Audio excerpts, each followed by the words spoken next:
जैसे जैसे प्रीलिम्स पास आने लगता है, एक क्वेश्चन बार बार मन में आता है कि इस बार मेरे को अटेम्प्ट देना है, या अगर थोड़ा समय और मिल जाता तो मेरी तैयारी बहुत अच्छी हो जाती।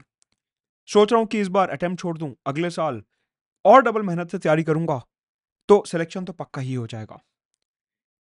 हर साल जब जब एग्जाम आता है, लाखों एस्पिरेंट्स के मन में यही सवाल दौड़ता है कि क्या इस साल दूं, या सिर्फ इस साल प्रैक्टिस के लिए एग्जाम दे देता हूं, अगले साल देखूंगा कि रियल अटेम्प्ट कैसा है। ये क्वेश्चन आपके मन में जेन्युइन क्वेश्चन है, या आपने तैयारी अच्छी करी है लेकिन आपको बस एक डर बैठा हुआ है कि नहीं, हो सकता है कि मेरी तैयारी बाकियों से कमजोर हो। सवाल उठता है कि इस क्वेश्चन का जो आंसर है वो आप अपने आप को कैसे दे सकते हैं। इस पर्टिकुलर वीडियो में कुछ सर्टेन फैक्टर्स के बारे में मैं बात करूंगा और यूपीएससी का कुछ आपको डेटा दिखाऊंगा, जिसकी मदद से आप खुद एक इंफॉर्म्ड डिसीजन लेंगे कि आपको इस साल प्रीलिम्स एग्जाम देना चाहिए या नहीं देना चाहिए।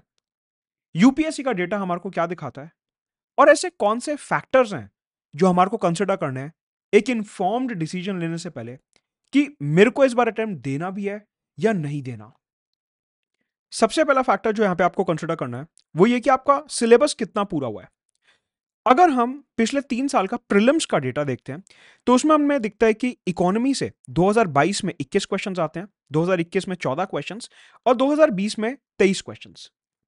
लाइकवाइज एनवायरनमेंट में 18, 21 और 15 क्वेश्चंस, काफी हाई वेटेज रहा है एनवायरनमेंट का पिछले 3 साल में।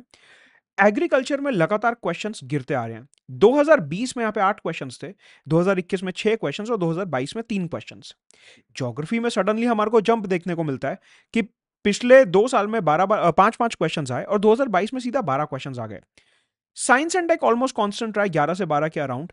हिस्ट्री भी ऑलमोस्ट देखा जाए तो 16 से 20 के बीच में ही रहा है। इंटरनेशनल रिलेशंस काफी वेरिएबल रहा, 3 क्वेश्चन थे 2020 में, एक भी क्वेश्चन नहीं था 2021 में, और 2022 में अप्रोक्सली यहां पे 8 क्वेश्चंस थे। अगर हम पॉलिटी एंड गवर्नेंस की बात करते हैं, काफी हाई वेटेज टॉपिक रहा है, 15 क्वेश्चन, 18 क्वेश्चन और 10 क्वेश्चन। स्पोर्ट्स एक स्पाइक था सिर्फ 2021 में, उसके अलावा ना 20 में कोई सवाल था और ना ही 22 में कोई सवाल था। अब यहां पे देखिए, ये जो क्वेश्चंस का ट्रेंड है वो हर साल वेरी कर रहा है, लेकिन आप यहां से क्या समझ सकते हैं कि आप इसका एवरेज ले लीजिए कि ऑन एन एवरेज इकोनॉमी के पिछले 3 साल में क्या क्वेश्चंस रहे हैं, एनवायरमेंट के 3 साल में क्या एवरेज रहा है, agriculture, geography, science tech, history, polity क्या एवरेज रहा है। और उसके बाद देखिए कि आपके कौन कौन से सब्जेक्ट्स ऐसे हैं जो या तो आपने टच नहीं करे हैं, या जिनको अभी तक रिवाइज नहीं करा है, या जिनको आपको समझने में बहुत प्रॉब्लम हो रही है और आपको लगता है कि आपको टाइम चाहिए। इस तरीके से डेटा के बेसिस पे आप तैयारी का आकलन कीजिए। अगर आपको लगता है कि इसमें से सपोज एनवायरमेंट इकोनॉमी आपने पढ़ा ही नहीं है, या आपको लगता है कि हिस्ट्री तो अभी टच भी नहीं करा, या पॉलिटी तो बहुत कमजोर रह गई, थोड़ा और टाइम मिलेगा तो हो जाएगा, अगर ऐसे 2-3 सब्जेक्ट्स हैं जिसमें आपको बिल्कुल भी कॉन्फिडेंस नहीं है, ऐसे हाई वेटेड सब्जेक्ट्स, तो फिर आपको एक बारी सेकंड थॉट लेना चाहिए कि क्या आपको ये अटेम्प्ट देना भी है या नहीं देना। फॉर एग्जाम्पल, अगर स्पोर्ट्स जैसा टॉपिक है या फिर एग्रीकल्चर आईआर जैसे टॉपिक्स हैं वो कमजोर रह गए तो इतना फर्क शायद नहीं पड़ेगा, क्योंकि ये लो वेटेज के टॉपिक्स हैं, यहाँ पे 2-3-4 क्वेश्चन ही आते हैं। लेकिन अगर environment, economy, science and tech, history, polity, इस टाइप के सब्जेक्ट्स अगर कमजोर रह जाएंगे तो काफी प्रॉब्लम का कंसर्न है। तो आप यहां पे इस ग्राफ के अकॉर्डिंग सबसे पहले समझने की कोशिश करिए कि आपका कौन सा सब्जेक्ट कितना वीक है, और आप उसे क्या प्रीलिम्स तक कवर कर पाएंगे, क्या रिवाइज कर पाएंगे। उसके बाद आप अपना डिसीजन बनाने की कोशिश कीजिए। यह था हमारा पहला फैक्टर जहां पे हमने परसेंटेज ऑफ सिलेबस कवर्ड की बात करी। इसके अलावा करंट अफेयर्स एक बहुत इंपॉर्टेंट रोल प्ले करता है यहां पे। करंट अफेयर्स की अगर हम वेटेज की बात करते हैं तो पिछले 3 साल में अगर हम 2022 का पैटर्न देखें तो 2022 में 100 क्वेश्चंस जो आते हैं प्रीलिम्स में, उसमें से 47 स्टैटिक क्वेश्चंस थे, मतलब थ्योरी बेस्ड क्वेश्चंस थे सीधा एनसीईआरटी और स्टैंडर्ड किताबों से, और 53 क्वेश्चंस जो थे वो करंट अफेयर्स बेस्ड थे। यहां पे जो करंट अफेयर्स थे वो ऑन एन एवरेज आप मान के चलिए कि 18 से 20 महीने के थे। अगर आपको लगता है कि आपने पूरे साल करंट अफेयर्स नहीं पढ़े हैं और आप सिर्फ कंपाइलेशन के भरोसे जा रहे हैं, या फिर आपने सिर्फ आखिरी के 2 या 3 महीने के ही करंट अफेयर्स पढ़े हैं, तो ऐसे में आपको दोबारा सोचना चाहिए कि आपको यह अटेम्प्ट देना भी या नहीं देना, क्योंकि करंट अफेयर्स बहुत हाई वेटेज टॉपिक है।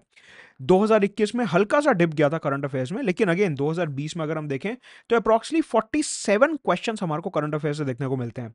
तो एक डिप आया बीच में, लेकिन अदरवाइज हम देखें तो 47 से 53 ऑन एन एवरेज 40 से 50 क्वेश्चंस हमारे को करंट अफेयर्स में देखने को मिलते हैं पिछले 3 साल में। ऐसे में करंट अफेयर्स की वेटेज जब 40% तक पहुंच रही है तो आपको यह सोचना है कि क्या आप जितने भी पिछले 18 महीने के करंट अफेयर्स हैं, 20 महीने के करंट अफेयर्स हैं, क्या वो आपको अच्छे से आते हैं? क्या आपने उसके नोट्स रिवाइज करें हैं? अगर आपको लगता है कि सिर्फ 1 या 2 महीने या जनवरी से शुरू करें, दिसंबर से शुरू करें आपने 2022 के, तो फिर उस केस में आपको दोबारा से सोचना पड़ेगा क्योंकि करंट अफेयर्स की वेटेज काफी ज्यादा हाई रही है। तो दो फैक्टर्स जो हमने देखे, एक कि आपका स्टैटिक पोर्शन कितना कवर्ड है और करंट अफेयर्स के ऊपर आपका कितना कमांड है।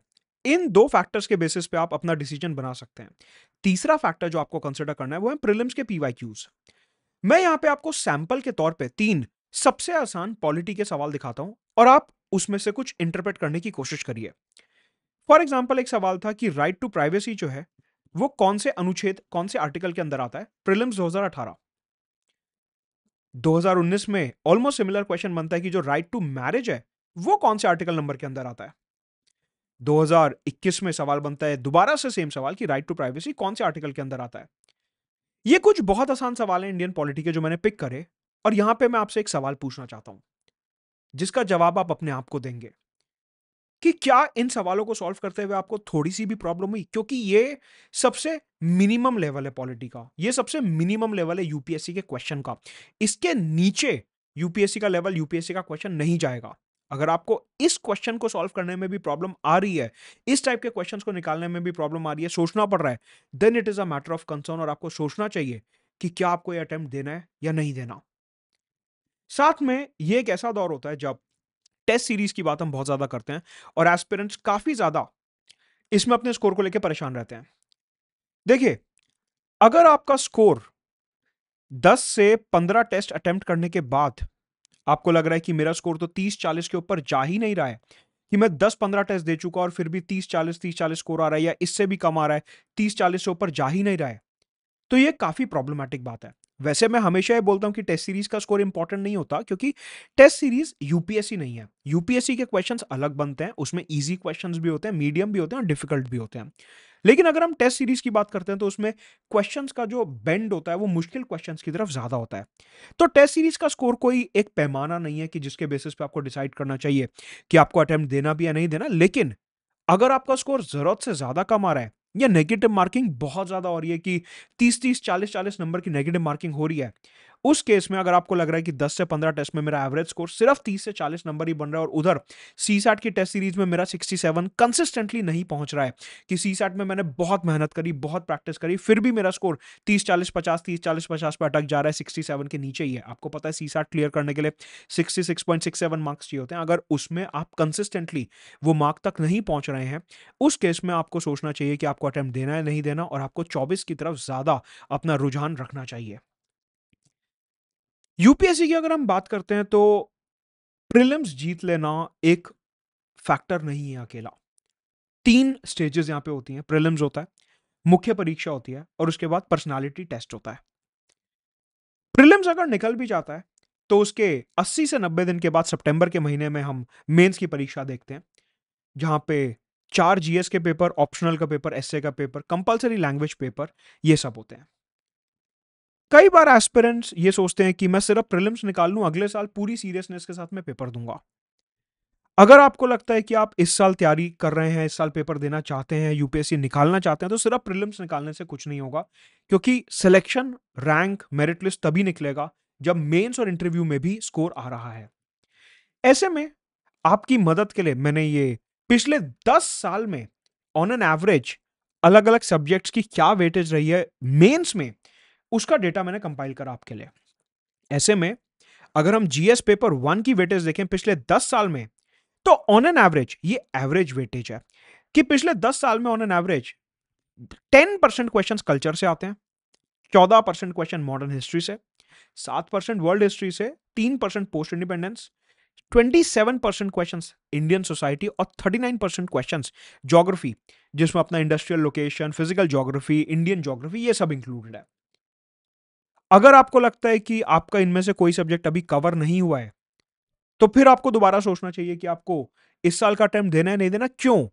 क्योंकि आप जब 28 मई को प्रीलिम्स देके आएंगे, उसके बाद आपके पास सिर्फ 80 से 90 दिन है मेंस के लिए, जिसमें आपको optional, ethics, answer writing, GS, पूरे करंट अफेयर्स, ये सब कुछ आपको प्रैक्टिस करना होगा सिर्फ 80 से 90 दिन में, तो आपके पास कुछ नया कंटेंट पढ़ने का बहुत ज्यादा समय नहीं होगा।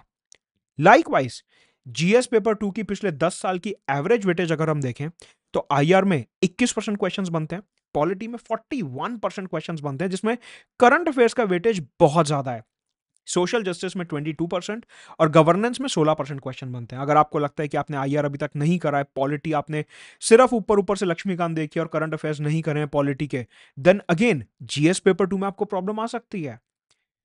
Paper 3 likewise economy 27%, agriculture 19%, science and tech 13%, environment की वेटेज पिछले 10 साल में ऑन एवरेज 12% रही है, डिजास्टर की 7% और सिक्योरिटी की 22%।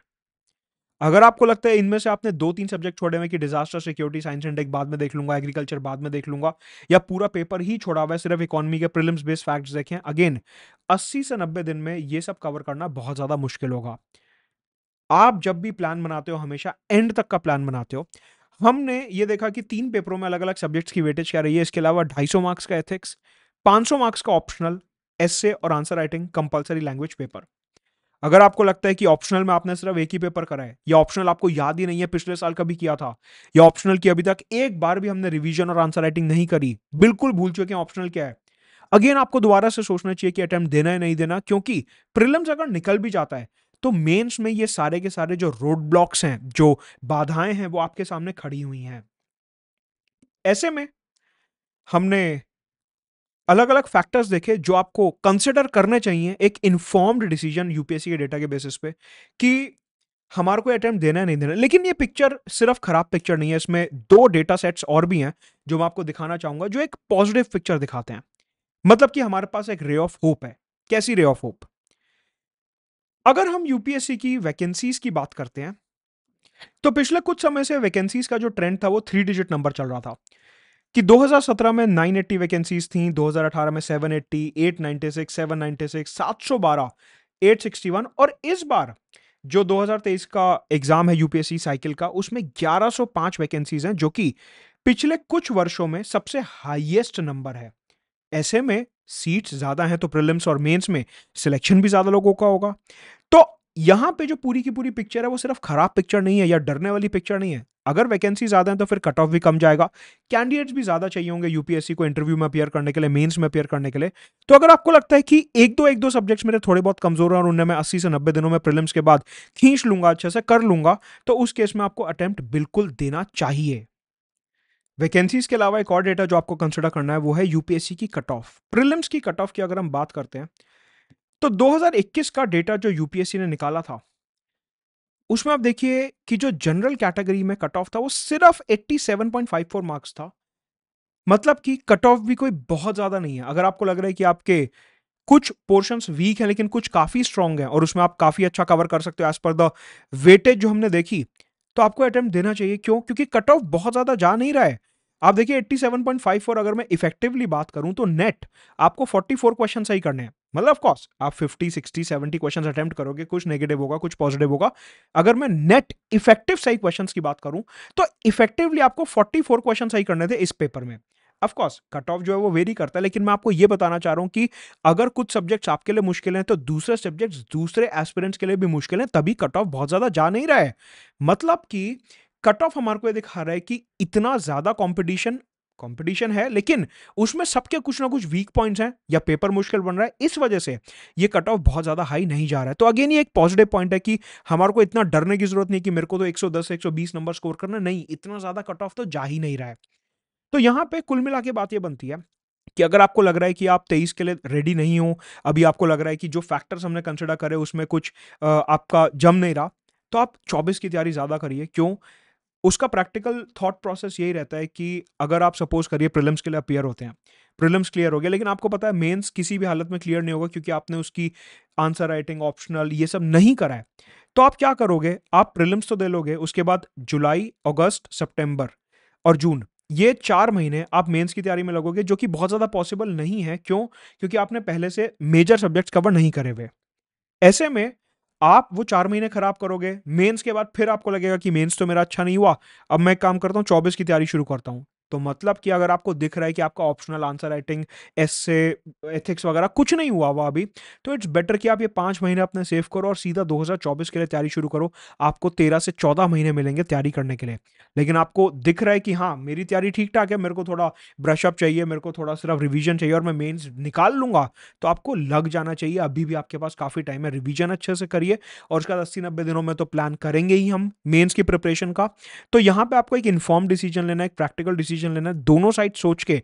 सिर्फ प्रीलिम्स के बारे में नहीं सोचना, प्री, मेंस और इंटरव्यू तीनों स्टेजेस के बारे में सोचना है कि आज आप कितने रेडी हो, और जो बीच में टाइम गैप है, अभी प्रीलिम्स में हमारे पास 40 से 50 दिन है, मेंस में उसके बाद 80 से 90 दिन है, इस टाइम गैप में क्या आप तैयारी कवर कर पाओगे या नहीं कर पाओगे, ये सोचो और उसके बाद ठंडे दिमाग से एक प्रैक्टिकल डिसीजन लो। कोई प्रॉब्लम है कमेंट बॉक्स में लिखिए, मैं उसको सॉल्व करने की कोशिश करूंगा।